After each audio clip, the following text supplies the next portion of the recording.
As you've all heard, we had a tragic incident yesterday in the town of Pendleton on Aiken Road. We received a 911 call around 3:30 that reported a young boy, a 10-year-old boy, was trapped in a snowbank and wasn't breathing. We dispatched patrol cars, and luckily we had some patrol cars within a few minutes from that address on Aiken Road. Unfortunately, that boy passed away despite excellent efforts by all the first responders. The boy that died was 10-year-old Benjamin Wasik. Benjamin is a fourth grade student at Star Point Central School, lives in the town of Pendleton. At the time of the accident, Ben was with his mom and dad, something he typically does. As you know, Star Point was closed yesterday, as were several of the schools. But he went with his mom and dad over to the farm, which is something that Benjamin loved to do. Mom and dad were doing chores. Benjamin noticed that one of the chores was plowing snow, because there was an awful lot of snow at the farm, and one of the chores was plowing snow. So as Ben's dad and another relative were plowing snow, Benjamin kind of took kindly to a very high pile of snow and decided to climb on it, despite being told before that by his father not to do that. When his dad didn't see him for a couple of minutes, he started to look around for him. And he checked several of the barns, and there's multiple barns on the facility. Couldn't find Ben. Asked his wife. They hadn't seen him for a couple of minutes. And unfortunately, they noticed the large snow pile and decided to start checking that. And when they did, they found Ben underneath the snow in that snow pile. 911 dispatchers immediately, when they received the call, started to instruct CPR because Ben was not breathing. The deputies arrived within a couple of minutes, as well as some state troopers, and Wendellville Fire Company, their ambulance service, and Twin City Ambulance. So first responders were on scene within a few minutes. First aid was given to young Ben. CPR and AED was applied to him. Everything was done at the scene to try and revive him. Twin City Ambulance, once they took him into the ambulance and worked on him for a few minutes at the scene, left for Millard Fillmore Suburban Hospital. We had excellent cooperation with the Amherst Police Department, who shut down every single intersection.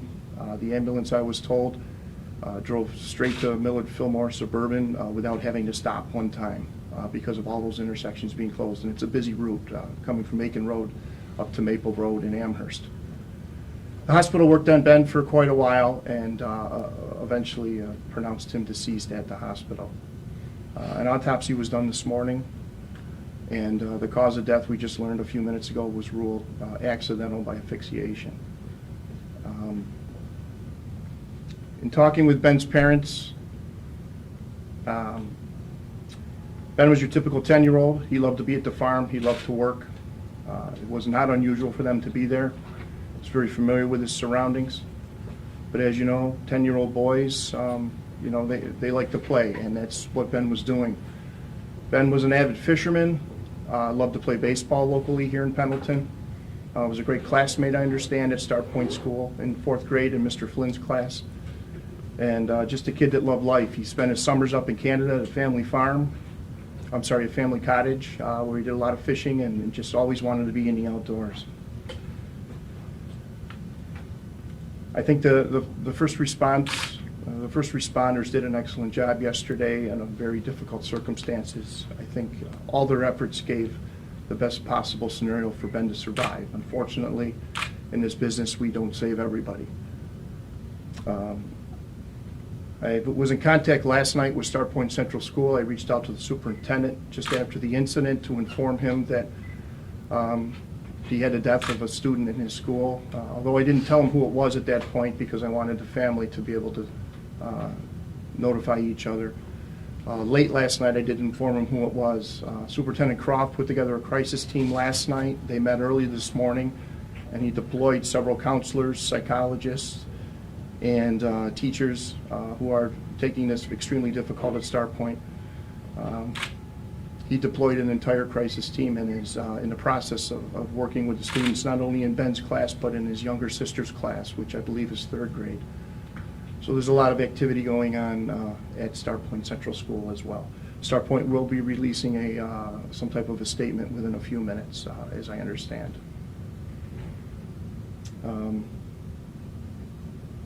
I think I've covered everything so far. I'll just take a couple of questions. Sheriff, do you have any idea of how large this snowbank was to have engulfed this little boy as much as it did?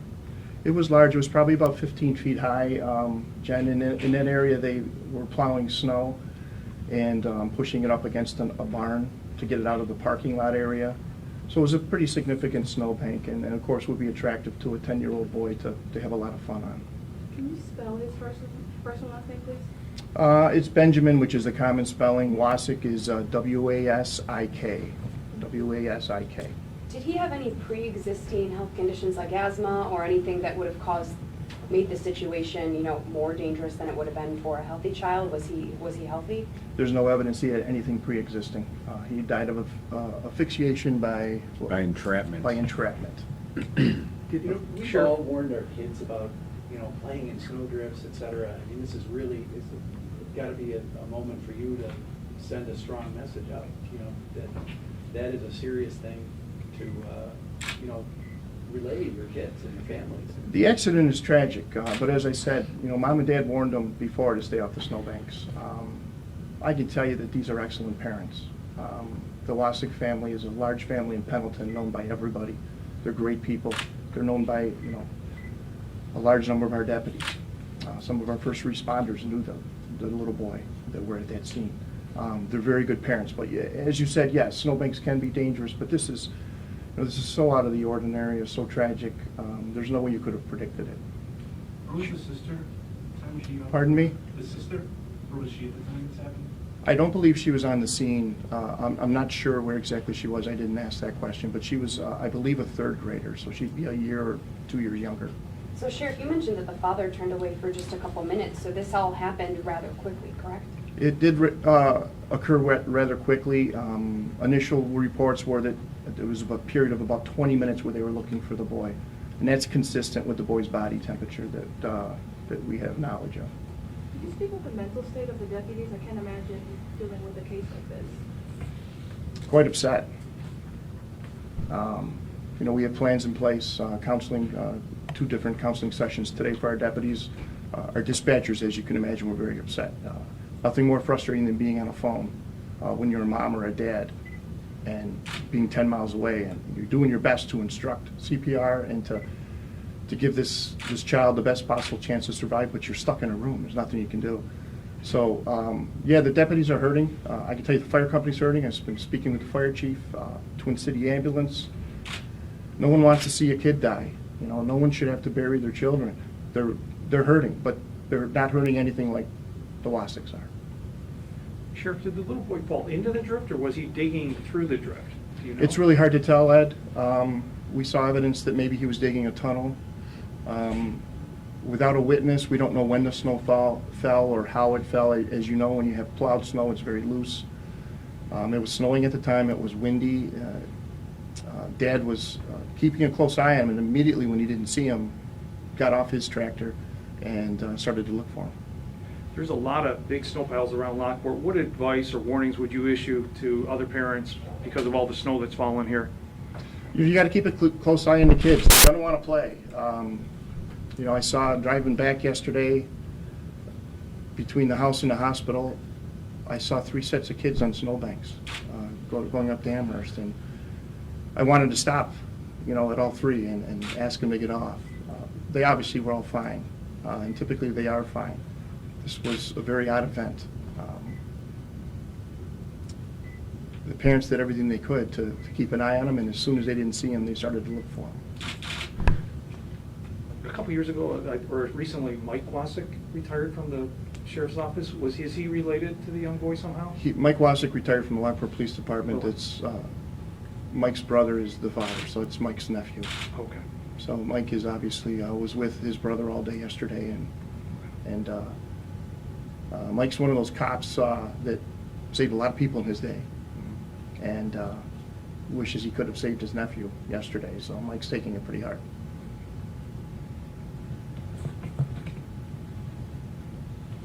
One thing I will ask, I've been in contact with the family. They're a private family.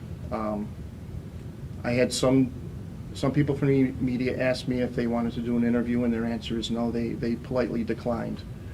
Today they're prepping for a funeral for young Benjamin, and they asked if they be left alone.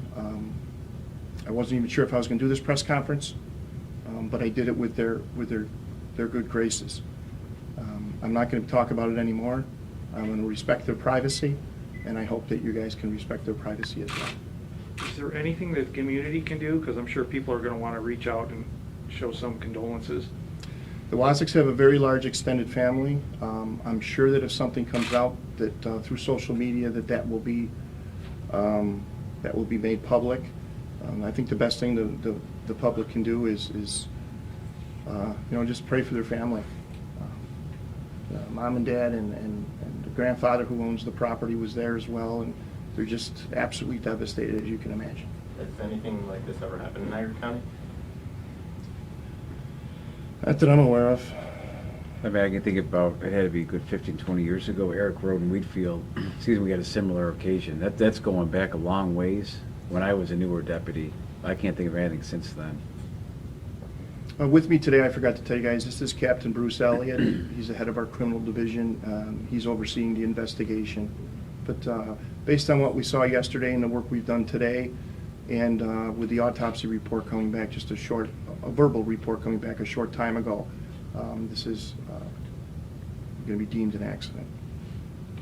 Sheriff, you may have already mentioned this, but Benjamin's friends, I assume, are his age, very young. What is Starpoint doing in terms of, do you know if they have any services, counseling services available for those young kids right now? Yeah, we contacted Starpoint. I spoke with the superintendent yesterday afternoon and advised him that he had a death in his school. I didn't tell him who it was, but I advised him he had a death and he needed to start to prepare because they need some time for that.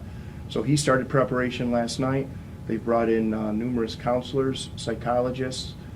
I talked to him about an hour ago. Things are going okay at Starpoint. Teachers are taking it very hard. They're meeting with the classmates of Benjamin individually and giving them counseling. They're also meeting with the classmates of Ben's sister in a younger grade and meeting with those kids. And these are tough kids to talk to. You know, they're 8 to 10 years old. They don't really understand it. But Starpoint, I know it's an excellent school system. It's where my children go, so I know it's an excellent school system. They were prepped last night, prepped this morning, and they're doing everything that they should be doing. Captain, maybe we can get a comment from you. Just talk about how difficult is it for you to investigate a situation like this? It is very difficult. Obviously, the age of the child, the nature being, random, accidental. But like the sheriff said, it was tough on everybody, the firemen, the investigators, the sheriff's deputies. No one wants to investigate this. But we have plenty of support. We're lucky at the sheriff's office. We have great employees here, great people to work with. We support each other. In times like this, it's very helpful. And we stick together in first responders and fire service and police. So we're here for each other. And in a situation like this, it's when it really helps. I brought 2 photos that the family has shared with me of Benjamin. And I talked about what he likes to do. It's fishing and baseball. And I'll share those photos with you guys. They're pretty recent photos. I'll have them here. I have some printed copies here, but I'll also send them out electronically within the next 10 minutes. So in the same source that you got your press release, you'll get an electronic version of these photos. So Thanks for coming, everyone. All right. thank you. Thank you.